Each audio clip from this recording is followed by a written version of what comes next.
지금 우리 교회 안에 있는 시간으로는 11시 20분이에요.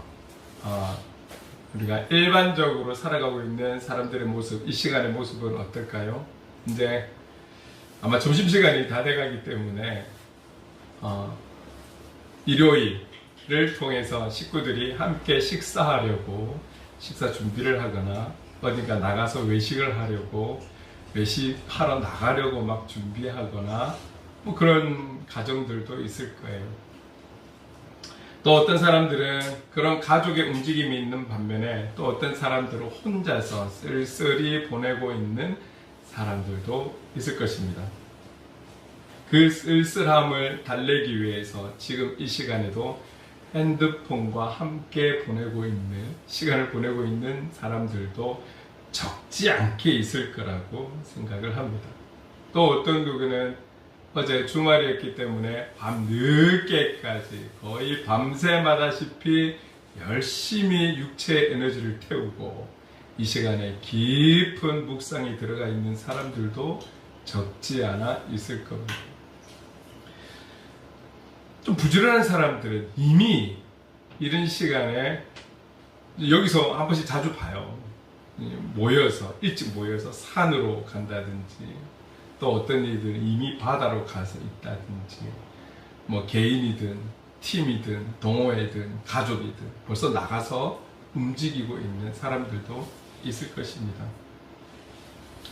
그리고 만사 귀찮아서 게으른 건 아니지만 지친 몸, 한 주간의 지친 몸을 쉬면서 달래고 있는 이런 여러 다양한 삶의 모습을 가지고 이 시간, 지금 현재 보내고 있을 것입니다.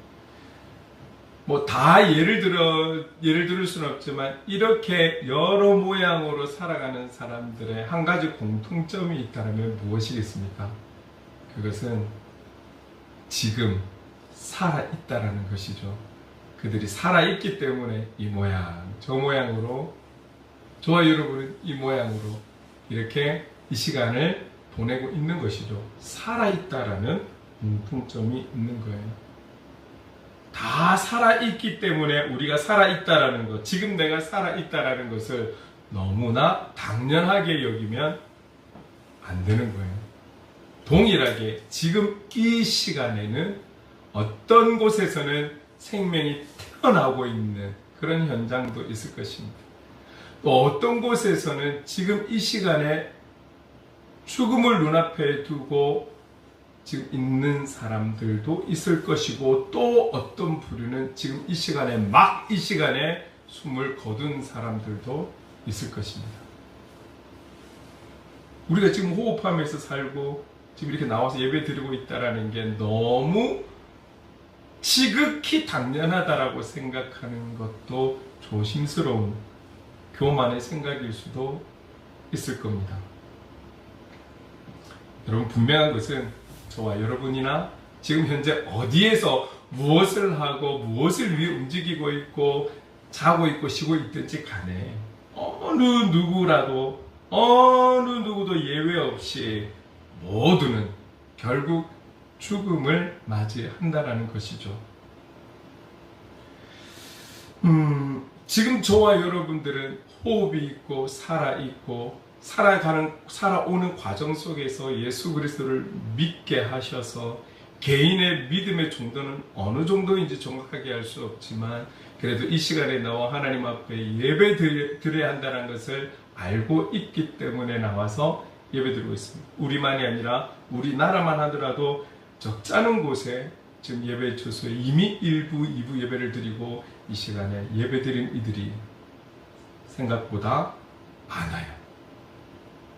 자, 그런데 이렇게 우리는 호흡하며 살아가고 지금 현재 예배 드리고 있는데 오늘 본문에서 우리에게 말씀하시는 것이 무엇이냐면 같이 한번 읽어볼까요? 본문 1절 시작. 그는 허물과 죄로 죽었던 너희를 살리셨도다.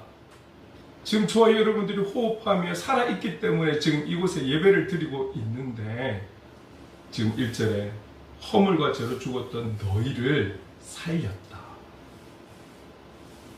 그러면서 이 1절에만 말씀하고 있는 것이 아니라 5절에도 동일하게 이렇게 말씀하고 있어요. 제가 읽어볼게요. 허물로 죽은 우리를 그리스도와 함께 살리셨고, 그리스도와만 들어갈 뿐이지 똑같은 내용이잖아요. 저와 여러분이 허물과 죄로 죽었던 우리를 살려서 이 자리에서 예배드리게 하고 있다라는 거예요. 도대체 살아 숨쉬고 있는 우리에게 무엇이 어떻게 우리가 죽었다가 우리가 다시 살아났는가, 구체적으로 우리에게 어떻게 말씀하고 있는지를 오늘 본문을 통해서 살펴보기를 원합니다.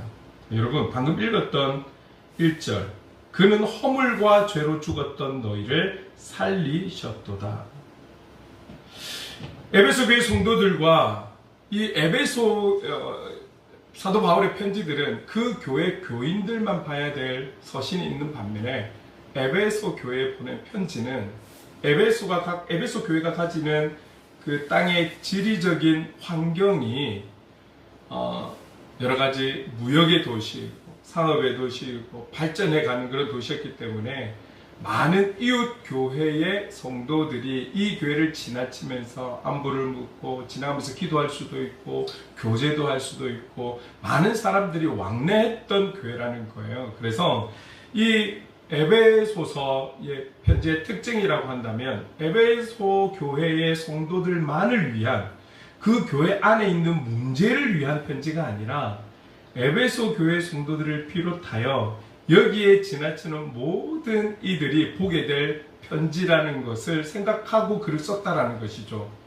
여기에 특징이 있는 거예요. 그래서 지금도 이 너희라는 너희는 단지 에베소 교회 성도 너희들만을 이야기하는 것이 아니라, 그래도 전도자인 사도 바울의 이야기를 듣고 싶어하는 모든 이들이 에베소 교회를 지나치면서 이 편지를 누구라도 읽을 수 있는 그 모든 이들을 향해 가리키고 있다는 것을 기억하셔야 되는 거예요. 그래서 이 모든 이들이, 그리고 이 시대를 뛰어넘어 21세기를 살아 그 편지의 내용을 우리가 지금 보고 있잖아요. 보고 있는 저와 여러분도 여기에 속한 지체라는 것을 기억하시면서 볼 때에, 그런 우리들을 향해서 허물과 죄로 죽었으나 우리를 살리셨다라고 우리의 존재에 대해서, 정체성에 대해서 말씀하고 있다라는 것이죠. 여기서 말하는 허물과 죄는 무엇일까요? 여러분들이 잘 알고 계시겠지만 그냥 하나로 묶어서 이야기하면, 허물과 죄로 죽은 너희를, 인간이 지을 수 있는, 살아가면서 지을 수 있는 모든 적극적인 죄, 소극적인 죄, 알고 지은 죄, 모르고 지은 죄, 하나님 앞에서의 죄 뿐만 아니라 원죄까지도, 모든 인간이 지을 수 있는 모든 죄를 이 단어에 함축적으로 담아서 허물과 죄로 죽은 너희들이라고 표현하고 있다는 것이죠. 여러분, 이 죄의 결론에 대해서, 죄인이 가져야 될 마지막 결과적인 행위가 있어요. 그게 무엇이냐면, 로마서 6장에 말씀하고 있는데, 죄의 삭은 사망이요. 결국 죄인의 마지막은 죽음이라는 거예요. 이거는 성경에서 분명하게 말씀하고 있는 길인 것이죠. 사망을 당해야 하는 우리, 인간이 지을 수 있는 모든 죄로 인해서, 그 죄로 인해 결과적으로 죽을 수밖에 없는 저와 여러분, 그런 여러분이 죽음을 맞았는데, 이 죽음이 어떤 죽음이냐? 영적인 죽음을 말씀하고 있다는 거예요. 우리는 죽음을 생각하면 그냥 이 땅에서의 삶이 끝나는 육적인 죽음만을 생각하는 경우가 많지만, 오늘 본문에서 죽었다라고 표현하는 죽음은 영적인 죽음을 얘기해요. 그러면 결국 저와 여러분이 우리의 허물과 죄로 인해서 영적인 죽음을 맞았으나 우리를 다시 살리셨다라는 표현인 것이죠. 여러분, 결국 이 영적인 죽음은 무엇을 이야기하고 있습니까? 내 영혼이 오늘의 찬양 중에서도 생명 되신 아바 아버지, 생명 되신 주님, 이런 표현들이 여러 군데 있었어요. 그러면 오늘 저와 여러분들이 생명 되신 그 주님, 생명의 근원이신 그 하나님께 붙어 있지 않고 그 생명에서 떨어나 살아가는 자들, 이런 자들을 향해 영적인 죽음을 맞은 자들이라고 말할 수 있을 거예요. 지난주에 우리가 이렇게 말씀을 나눴었습니다. 교회의 머리는 누구십니까? 예수 그리스도.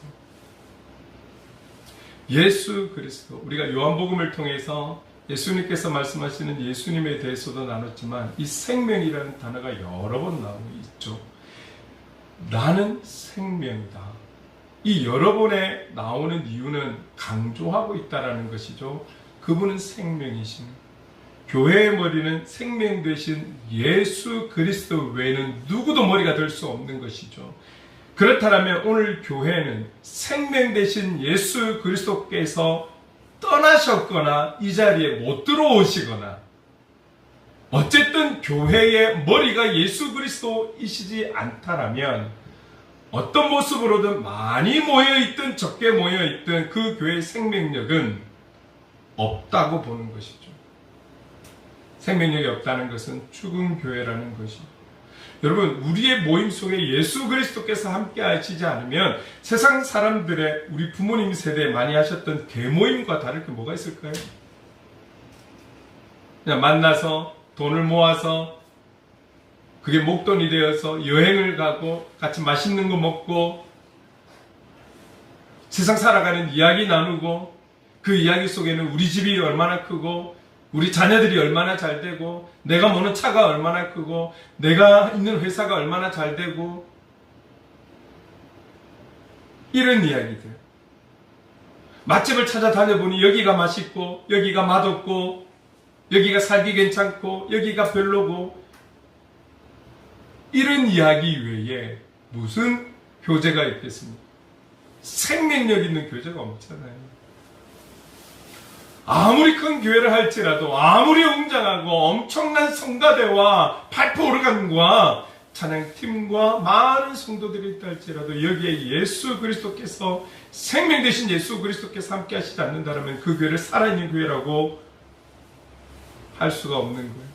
우리는 영적인 눈이 밝지가 않아서 판단하지 못한다 할지라도 여기에 예수 그리스도께서 머리가 되시지 않으면 그 교회는 죽은 교회라는 말씀인 것이죠. 그렇다면 오늘 저와 여러분도 허물과 죄로 인해서 생명의 근원에 붙어 있지 않는다면 우리는 영적으로 죽어 있는 영혼이라는 거예요.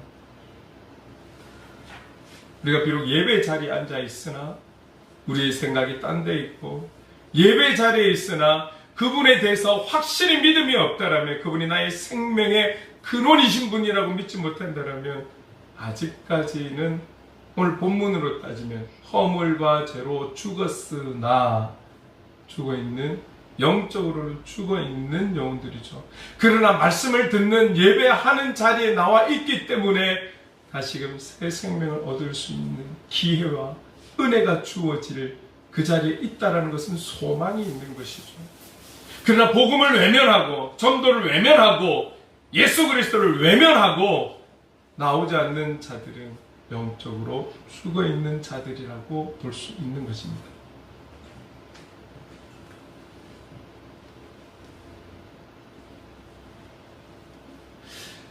영적으로 죽었던 우리를 다시 살리셨다는 거예요. 영적으로 죽어있는 우리를 구체적으로 허물과 죄로 죽을 수밖에 없는 우리를 그리스도와 함께 살리셨다는 거예요. 여러분, 우리가 기도할 때나 서로 권면하고 축복할 때 이런 말들 많이 하잖아요. 주님과 함께 동행합시다. 주님만 바라봅시다. 성령 충만한 삶을 사세요. 축복합니다. 승리합시다. 여러분, 이런 말이 단어는 다르지만 의미는 다 똑같은 거예요. 무슨 의미입니까? 주님과 함께 해야 돼요. 생명의 근원이신 그분께 붙어 있어야 돼요. 능력의 손길에 붙들려야 돼요. 결국 이 말과 동일한 거예요. 여러분, 우리가 축복하는 축복의 근원이 우리입니까? 우리가 복으로 축복할 때 그 복의 근원이 우리입니까? 물론 주님은 우리에게 너는 복이 될지라라고 말씀하셨지만, 복의 근원은, 축복의 근원은, 우리가 말하는 선물의 근원은, 영적인 능력의 근원은 우리를 붙들고 계신 예수 그리스도이신 줄로 믿습니다. 삼위일체 되신 하나님이신 것이죠. 이 외에는 없습니다. 그분께 붙들어 있어야 된다는 거예요. 한 주 동안 우리가 살아가면서, 내 지체들이, 사랑하는 지체들이 살아가면서 그분과 함께 살아가야 돼요. 그분의 생명을 공급받으며 살아가야 돼요. 그분의 능력을 공급받으며 살아가야 돼요. 우리가 지칠 수 있고 힘들 수 있고 우리도 넘어질 수 있기 때문에 그분의 손길이 필요해요. 이걸 이야기하는 거잖아요. 여러분, 더 구체적인 예를 말씀드릴까요? 요한복음 15장 말씀 기억나십니까? 여기서 말씀하시는 예수님의 나는 누구라고 말씀하고 있습니까? 나는 포도나무요 너희는 가지니. 너무나 구체적인 비유이지 않습니까? 여러분, 주님은 우리의 포도나무이시고 우리는 가지예요. 여러분, 떨어져 있는 가지에게 생명이 있다라고 표현하십니까? 생명이 없기 때문에 그 마른 가지를 어디에 씁니까? 장작으로 쓰잖아요. 불 때는 대로 쓰는 거잖아요. 왜? 생명이 없으니까요. 불태워버리는 거예요. 짓밟고 지나가는 거잖아요. 그 가지는 포도나무에 붙어서 생명을 공급받아야 그 가지도 살아있는 거예요. 마찬가지로 주님은 포도나무요 우리가 가지라면 우리가 그 포도나무 곁을 떠나서 당신 싫어요, 내 마음대로 못하고 싫어요, 내 뜻을 안 들어주니 싫어요 라고 떨어져 나온다면 우리는 생명에서 떨어져 나온 마른 창작과 같은 그 이외에 무엇으로 우리가 쓸 수 있단 말입니까? 생명을 잃었는데, 생명의 공급을 받을 수가 없는데, 그 에너지를 받을 수가 없는데 우리가 어떻게 살아갈 수 있단 말입니까? 여러분, 오히려 저와 여러분보다 주님이 더 나는 포도나무여 너희는 나에게 붙은 가지다, 붙어 있어야 돼, 주님이 더 원하시는 것 아닐까요? 그래서 이 말씀을 우리에게 주시는 것 아닐까요? 나는 포도나무야 너희는 가지야, 나는 생명이야, 나의 손길에 붙들려야 돼.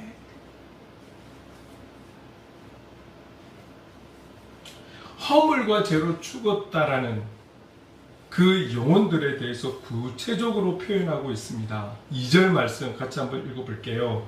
2절 시작. 그때 너희는 그 가운데서 행하여 이 세상 풍조를 따르고 공중의 권세 잡은 자를 따랐으니 곧 지금 불순종의 아들들 가운데서 역사하는 영이라. 아주 구체적으로 말씀하고 있어요. 허물과 죄로 죽은 이들은 누구를 따르고 있느냐? 누구를 따르고 있느냐? 어디에 붙어 있느냐? 세상 풍조를 따른대요. 세속주의를 따르고 있대요. 더 이상 어떻게 표현할 수 있을까요? 세상을 따르고 있는 거예요. 세상. 하나님이 기뻐하시지 않는 모든 그 세속적인 것들을 따르고 있다는 거예요. 그걸 좋아하고 그것을 즐기고 있고 그것을 누리고 있는 자들, 또 공중권세 잡은 자를 따르고 있다는 거예요. 이 누구를 이야기합니까? 결국 여러분, 불순종의 아들들 가운데서 역사하는 영이라. 불순종의 아들은 누구입니까? 하나님의 말씀에 불순종하는 이들을 다스리는 영은 누구입니까? 사탄인 거잖아요. 허물과 죄로 죽은 이들에 대해서는 세상을 따르고 세상을 잡고 있는 그 악한 영들, 어둠의 영들, 사탄을 따르고 있다라고 분명하게 말씀하고 있어요. 저와 여러분은 어디를 따르고 있습니까? 오늘날 저와 여러분의 몸은 여기에 있지만 우리는 어디를 따르고 살아가고 있습니까? 돌아보셔야 되는 거예요. 3절에 이렇게 말씀하십니다. 같이 읽어봅시다. 시작. 전에는 우리도 다 그 가운데에서 우리 육체의 욕심을 따라 지내며 육체와 마음에 원하는 것을 하여 다른 이들과 같이 본질상 진노의 자녀이었더니, 너무 구체적이지 않습니까? 전에는 우리도 육체의 욕심을 따라 지내고 육체와 마음에 원하는 것을 하여서 지낸 우리였다. 본질상 진노의 자녀였다. 오늘 여기에 나는 이제 주님의 제자로 살아갑니다. 주님의 자녀로 살아가는 자입니다. 변하여 구원받은 자로 살아가고 있습니다. 라고 할지라도 이전에는 이런 모습으로 살아갔다. 누구도 예외는 아니다. 라고 우리에게 분명히 말씀하고 있어요. 선한 척 하지 맙시다. 의로운 척 하지 말고 주님의 제자다운 척 하지 말고, 저와 여러분도 이전에는 어떻게 살았든지 간에 세상 풍조를 따르고 공중권세 잡은 자를 따르면서 육체의 욕심을 따라 지냈고 육체와 마음에 원하는 것을 다 하면서 살았던 우리였다라는 거예요. 본질상 너와 나 할 것 없이 우리는 진노의 자녀였다. 사랑의 자녀였다라면 사랑은 하나님이시기 때문에 하나님의 자녀라고 말할 수 있겠죠. 진노의 자녀였다. 본질은 그렇다. 여러분, 이런 표현, 본질상 우리가 진노의 자녀였다는 것을, 나를 비롯한 모든 인간은 본질상 진노의 자녀였다라는 것을, 지금은 나의 모습이 이런 모습으로 섰지만 이전에는 나도 너희들처럼 이렇게 진노의 자녀였다라고 고백하고 말씀하고 있는 것은 무언가를 드러내고 싶어서이지 않을까요? 이렇게까지 구체적으로 표현하는 것.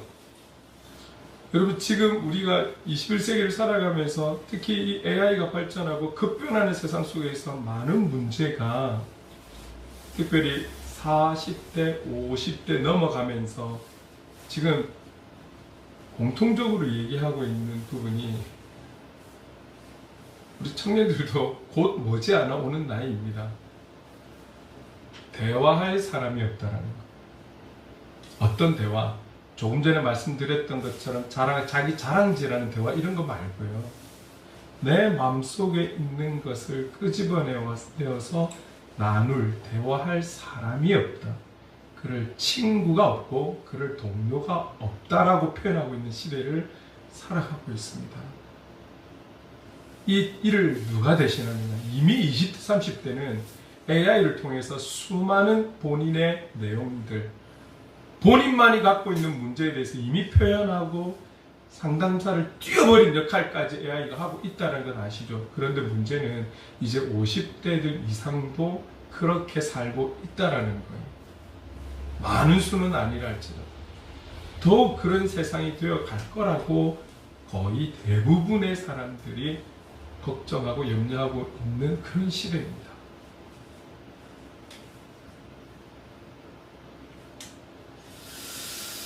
여러분, 지금 좋은 이야기도 아니고, 나도 이전에는 본질상 진노의 자녀였고, 그래서 육의 욕심을 따라 육체와 마음에 원하는 것을 하면서 살아갔다라는 것을 고백하는 이유가 무엇일까요?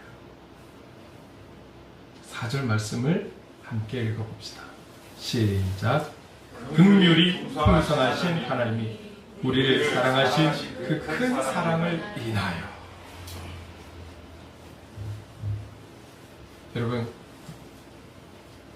사실은 이 부분을 보면서 어떤 찬양이 생각나냐면, 크고 놀라운 사랑 하늘 보좌 버리신 주.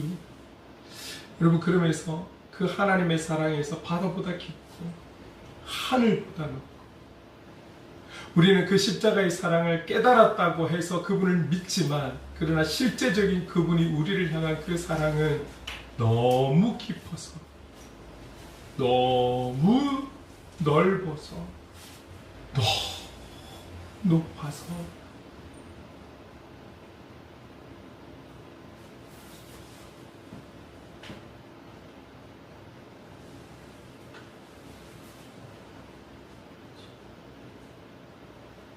하늘을 두루마리 삼고 바다를 먹물 삼아도 한없는 하나님의 사랑 다 기록할 수 없다.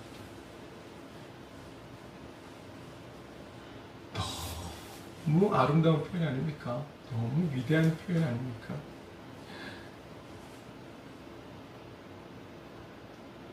하나님의 그 긍휼이 풍성하시고, 우리를 사랑하신 그 사랑이 너무 커서 그 사랑으로 인하여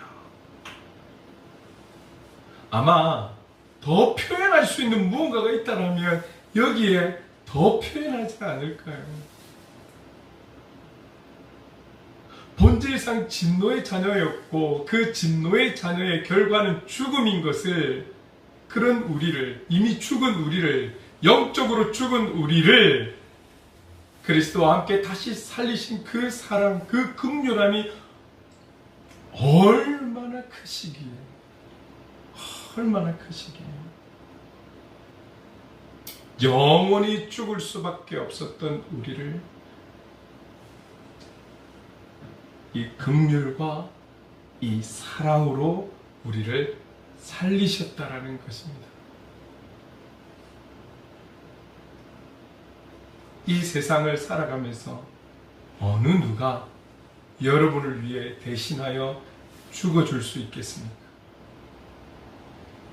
가족? 남편? 아내? 부모님?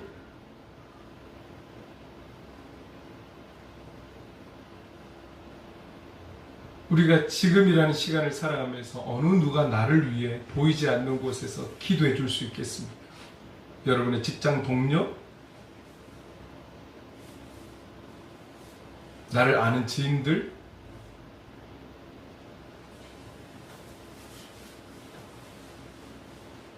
그것도 쉽지 않을 것인데, 죽을 수밖에 없는, 영원한 죽음을 맞을 수밖에 없는 우리를 살리신 그 주님의 크신 사랑, 크신 긍휼하심, 도대체 어느 정도이기에. 우리는 기도할 때 많은 경우 이렇게 기도를 합니다. 하나님, 우리를 긍휼히 여겨 주옵소서. 다른 말이 어떤 것입니까? 하나님, 우리를 불쌍히 여겨 주옵소서. 우리를 가엾게 여겨 주시옵소서. 그래서 우리를 지켜 보호하여 주옵소서 라고 기도하잖아요.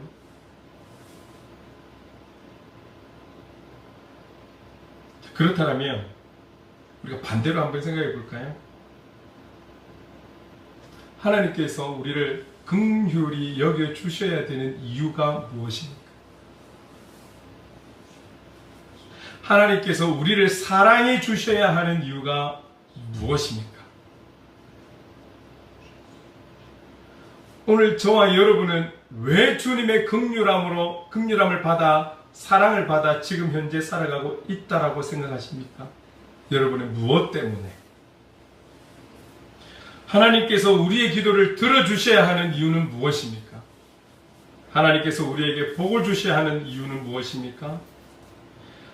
하나님께서 저와 여러분을 책임져 주시고 돌보아 주시고 함께 해야 되는 이유는 무엇입니까? 하나님 입장에서 한번 생각해 보자고요. 하나님 입장에서 수많은 인류 속에 저와 여러분에게 불러주시고 택해 주시고 복 주시고 축복해 주시고 선물 주시고 신령한 복을 주시고 기도 들어주시고 동행해 주셔야 할 이유가 어디에 있습니까? 한 가지라도 있으면 한번 대답해 보시겠습니까?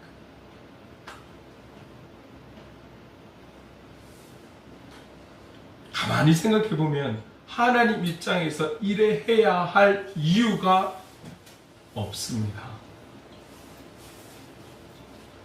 우리가 남들보다 뛰어난 지성을 갖고 있습니까? 뛰어난 영성을 갖고 있습니까? 뛰어난 가문을 갖고 있습니까? 뛰어난 나에게 무언가가 있습니까? 그런데 왜?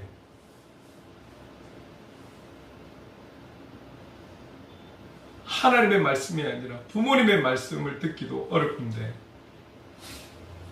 말씀에 순종하며 살아가는 것도 아니고 그럼 왜?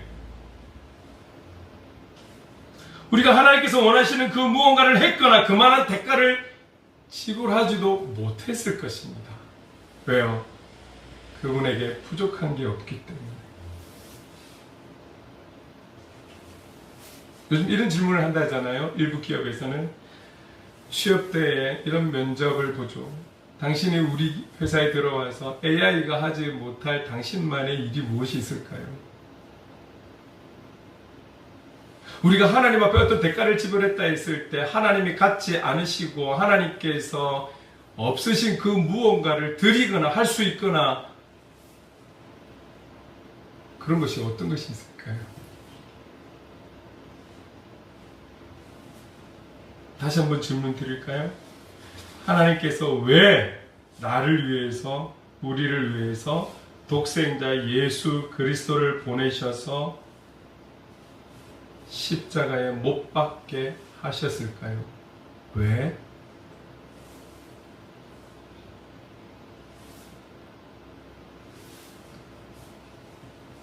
이 질문은 어쩌면 지금 사순절을 보내고 있는 그래서 십자가의 주님을 묵상하면서 충분히 가질 수 있는 나 스스로에게 할 수 있는 질문일 수 있을 것 같아요. 하나님의 성품인 풍성하신 긍휼과 큰 사랑으로 인해 1절과 5절에서 말씀하시는 것처럼 허물과 죄로 영원히 죽을 수밖에 없는 저와 여러분을 위해 그리스도와 함께 살리셨다라는 이 사실을 믿을 수 있기를 바랍니다. 할렐루야. 아멘. 왜 이 말씀에 아멘을 안 하세요?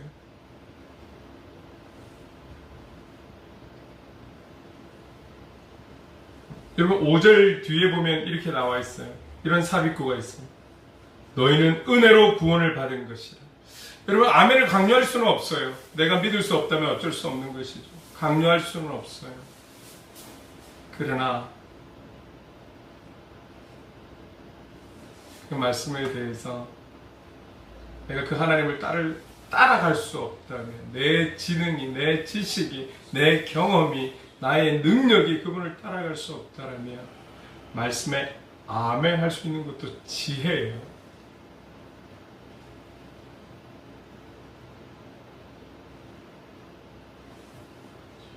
잠언에 보면 이 지혜도 하나님을 경외하는 데서부터 온다라고 하거든요. 여러분 우리가 이 자리에 있는 것 자체가 그 모든 것들을 보면 우리가 이 자리에 있는 자체가 지금 5절 뒤에 나와 있는 너희는 은혜로 구원을 받은 것이라 괄호 삽입구에 너희는 은혜로 구원을 받은 것이라 오늘 우리가 이 자리에 있는 그 모든 것이 하나님의 은혜로 구원을 받고 선물을 받고 이 자리에 있는 거예요. 여러분 사순절을 보내는 이 시간 저와 여러분 모두가 이 기간을 제외하고 우리가 기쁨으로 감사함으로 축제와 같이 이런 마음을 가져야 되지만 적어도 이 기간을 고난주간으로 사순절로 보내는 우리는 이 사순절을 보내는 우리는 나에게 주시는 이때에 주시기를 원하시는 메시지가 무엇인가를 들으면서 나를 돌아봐야 돼. 깊이 있게 돌아봐야 되는 그래서 그 하나님의 크신 은혜와 크신 긍휼과 크신 사랑 앞으로 한 걸음 한 걸음 더 나아갈 수 있는 기회로 삼으셔야 돼요. 오늘 우리의 믿음이 여기가 좋사오니가 아니라 이런 시간들을 통해 우리가 더 깊어져가는 신앙, 깊어져가는 믿음을 통해 장성한 분량에 이르러가는 것을 주님은 원하시고 있다는 것을 기억하시기 때문에 알지만 내 입으로 시인하지 않으면, 고백하지 않으면 모르는 거예요. 시인한다라는 것은 주신 말씀에 아멘으로 표현하는 거예요. 여러분 4절 5절 말씀, 5절 뒤에 그 삽입구에 나오는 너희는 은혜로 구원을 받은 것이라. 삽입구 이거 괄호이지만 아주 중요한 내용이에요. 너희는 은혜로 구원을 받은 것이다. 그래서 4절 5절 말씀을 다시 한번 좀 읽어볼게요. 이 삽입구 내용 빼고 4절 5절 말씀 시작. 긍휼이 풍성하신 하나님이 우리를 사랑하신 그 큰 사랑을 인하여 허물로 죽은 우리를 그리스도와 함께 살리셨고. 이 내용을 조금 더 풀어서 말씀드리면 어떤 내용입니까? 이거예요.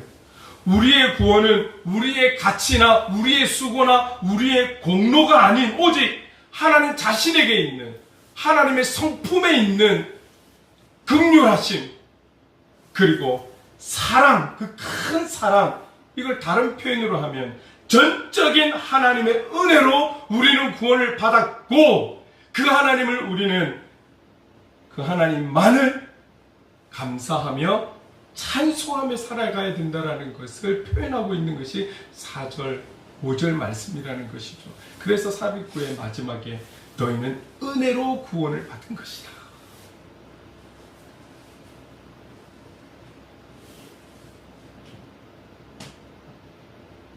여러분, 우리가 하루하루 시간이 지나고 해가 넘어가고 나이를 먹어가고 우리가 살아가는 연수가 더해져 갈수록 정말 성숙한 그리스도인으로 주님을 온전히 다 알 수는 없지만 주님의 그 십자가 사랑 앞으로 한 걸음 한 걸음 더 가까이 나아가서 우리의 신앙의 연수가 더해져 갈수록 머물러 있는 신앙이 아니라 하나님의 그 크신 긍휼하심, 나를 향한 긍휼하심과 그 크신 사랑이 어떤 사랑인가를 더 깨달아서 하나님 앞에 감사로 영광 돌릴 수 있는 저와 여러분, 작년에 비해서 올해에 비해서 내년에 더 큰 감사로 하나님 앞에 영광 돌릴 수 있는 뭘 그리는 게 모든 지체들이 될 수 있기를 간절히 소망합니다. 여러분 6절 이렇게 말씀하고 있습니다. 같이 한번 읽어볼게요. 시작. 또 함께 일으키사 그리스도 예수 안에서 함께 하늘에 앉히시니. 여러분 보세요. 우리가 살았는데 어떻게 살았느냐? 하나님의 크신 자비와 긍휼하심과 그 사랑으로, 크신 사랑으로 우린 살았어요. 그런데 6절에는 함께 일으키사 그리스도 예수 안에서 함께 하늘에 앉히셨다. 우리를 앉게 하셨다. 하늘에. 5절과 같은 의미이기도 하는데 결국 뭐냐면 영원히 죽을 수밖에 없는 우리가 예수님과 함께 살고, 예수님과 함께 살았다라는 것은 다른 책에 보면 연합했다 이런 기억나요. 그리스도와 연합하였다. 이거 동일한 의미입니다. 예수님과 연합하고 예수님과 함께 우리를 일으키는 것은 예수님의 부활의 생명으로 함께 영원히 산다.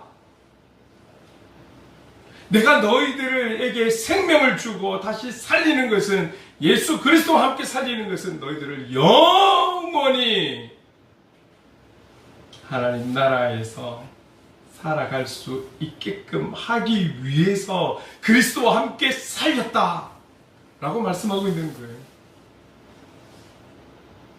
얼마나 감사해요. 그런데도 어떤 사람들은 이렇게 이야기하겠죠. 죽어봐야 알지 않나.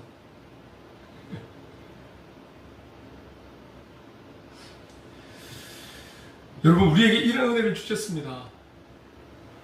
예수님께서 부활하셔서 잠시 계시다가 하나님 보좌 우편에 앉히셨잖아요. 함께 우리가 살아나서 주님이 앉아 계신 그 하나님 나라에 우리는 영원히 함께 사는 거예요. 비록 이 땅에서의 삶이 우리가 지치고 힘들고 어렵지만 우리는 하나님 나라라는 이 소망을 가지고 살아가는 것 아니겠습니까?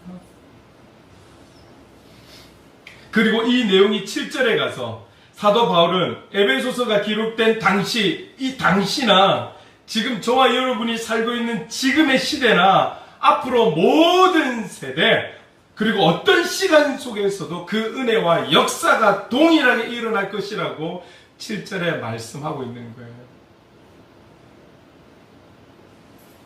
오늘 본문은 7절 그것으로 끝입니다. 에베소 교회 성도들 뿐만이 아니라 오늘을 살아가는 저와 여러분이고 뿐만 아니라 우리가 죽고 다음 세대가 오고 그 다음 세대가 오고 다 알 수 없는 그 시간이 온다 할지라도 하나님의 오늘 그 풍성하신 긍휼하심과 큰 사랑의 역사는 계속해서 동일하게 이 은혜와 역사가 일어날 것이고 흘러갈 것이다 라고 우리에게 말씀하고 있습니다. 주 내 아버지, 우리의 하나님 아버지는 그런 분이시라는 것이죠.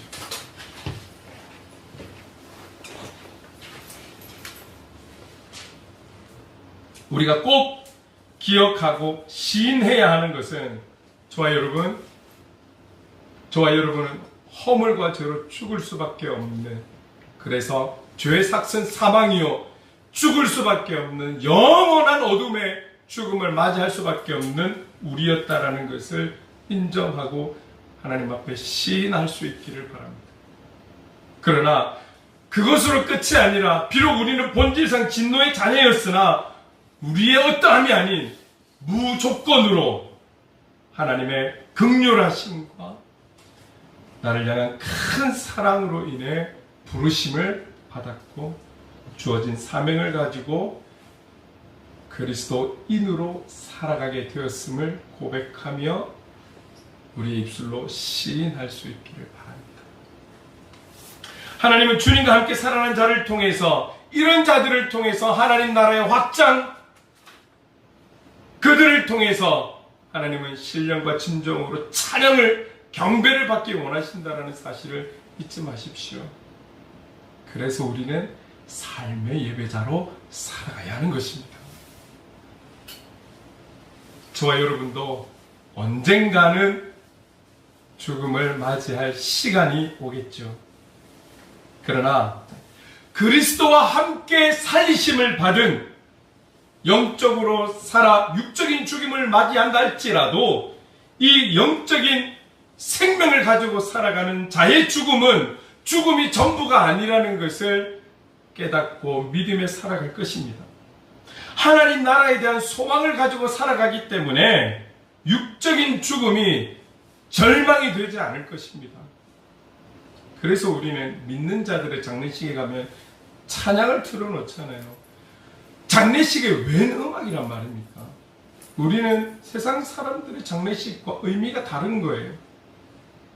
그 사람에 대한 그리움은 있으나, 그리고 후회가 되는 부분들은 있을 수 있으나 영원한 죽음이 아니고 영원한 어둠에 빠져 그 어둠 속에서 영원히 살아갈 영혼들이 아니기 때문에 우리는 감사의 찬송을, 하나님 되신 찬양을 틀어놓는 거예요. 영적인 생명을 갖고 살아가는 자들의 죽음에 있어서 여러분, 그 어떤 것도 하나님 나라의 소망을 두고 살아가는 우리에게 방해가 될 수 없고 그 길에 막을 벽이 없는 거예요. 왜요? 하나님께서 함께 하시기 때문입니다.